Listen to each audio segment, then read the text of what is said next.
I know math is not the Conservative Party of Canada's forte. And the budget will balance itself. So,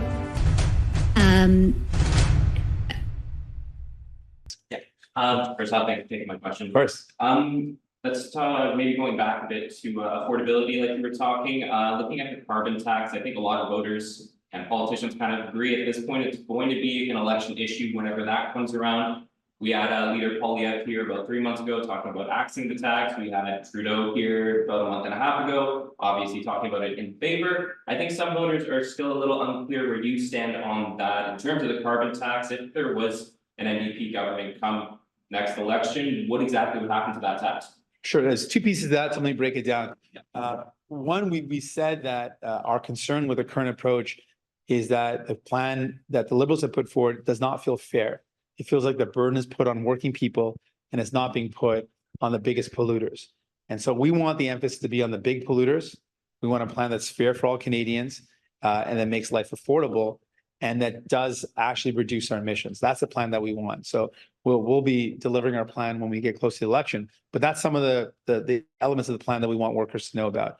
We said we haven't changed our position, but we do want to have a plan that addresses these concerns, that workers shouldn't be bearing the burden of it, that life should be affordable, and it shouldn't be a question between affordability or fighting the climate crisis. And that's what it's become. But I would say ultimately something that Pierre Poilievre will never talk about, when you go in a grocery store and the cost of your groceries are so expensive, you know you're getting ripped off. Who's ripping you off? It's the corporate grocery stores. They're making more money than they've ever made. I forced those corporate CEOs to come to Parliament, and they've admitted that they're making record profits. Why is Pierre Poilievre never going after the record profits of these corporate grocery stores? Why is he never talking about corporate greed that's driving up the cost of everything, even your gas in your vehicles? These oil and gas companies are making a killing. They've also posted record profit years. And we saw recently when they switched from winter gas to summer gas, the prices were up 20 cents, the biggest jump we've seen recently. That's the problem. These corporations that are ripping you off.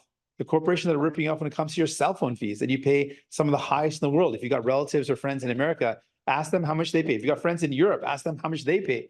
It's way less. So we're getting ripped off by corporate greed. That's actually what's driving up the cost of your life. And New Democrats are the only ones who are going to fight back against that. So if you're worried about the cost of your groceries, the cost of your cell phone, the cost of your internet fees, these are things that New Democrats are the only ones providing the real solution. Let's go after the corporate greed, protect consumers, bring down prices. And the budget will balance itself. Yeah, all I'm saying in carbon tax, I'm speaking to people over the last year, so I've heard people who are entirely against it. Your vehicles, these oil and gas companies are making a killing. They've also posted record profit years.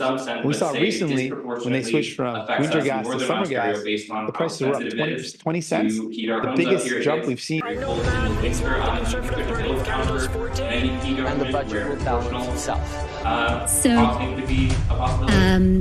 Well, what we said is we do want a different approach from the Liberals. That's the problem. And the Liberals have really corporations that are ripping you off. And that one piece is not the whole cell phone fees. And so what we want is some of the highest in the world that really has these friends in America. Elements. We want a plan that is fair to workers. Friends in Europe, ask them how much they pay. How many scandals do you think Trudeau has had? I have another video over here showing how many, and it is a lot. And I think shame needs to be brought back into Canada because he has no shame anymore, and I think it just trickles down to everyone underneath him. And that's what's really frustrating about Trudeau. And as far as an election is concerned, obviously there should have been one a year ago. But do you think it'll really be in October 2025? Because his steam, like all he has to do is smile, and for the camera, go on his vacations. There's going to be a new love of his life coming up, probably because he has to, because he needs to take attention away from himself. Anyway, let me know in the comments what you think. Let's go back to the video. In the winter, do you think there's a middle ground for an NDP government where proportional costing could be a possibility? Well, what we said is we do want a different approach from the Liberals. And the Liberals have really focused on one piece. And that one piece is not the whole solution. And so what we want is a plan that really has the following elements. We want a plan that is fair to workers. Because workers right now don't feel like the plan is fair to them. They feel like they're bearing the burden of it. And that is unfair. I get that. We want a plan that takes on the big polluters because we know they're the biggest cause of the pollution that we're up against. We don't want big polluters to be polluting our oceans, our rivers, our lakes, our land, and our air. That is a problem. We don't want that to happen. We want to stop them. And we also know that we want to make sure that we create good jobs and life is affordable. So To contrast us with. And is Chrystia Freeland doing a good job? She is the finance minister and the vice president of Canada.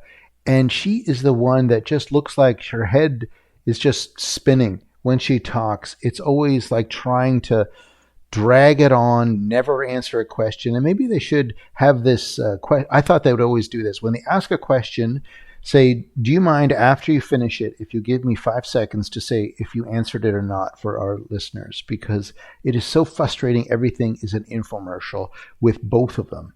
And that's something that I think needs to be stopped. Maybe the whole Constitution and the human rights and everything needs to be rewritten again after those two are gone, because this is just frustrating what they're doing. Anyway, let's go back to the video.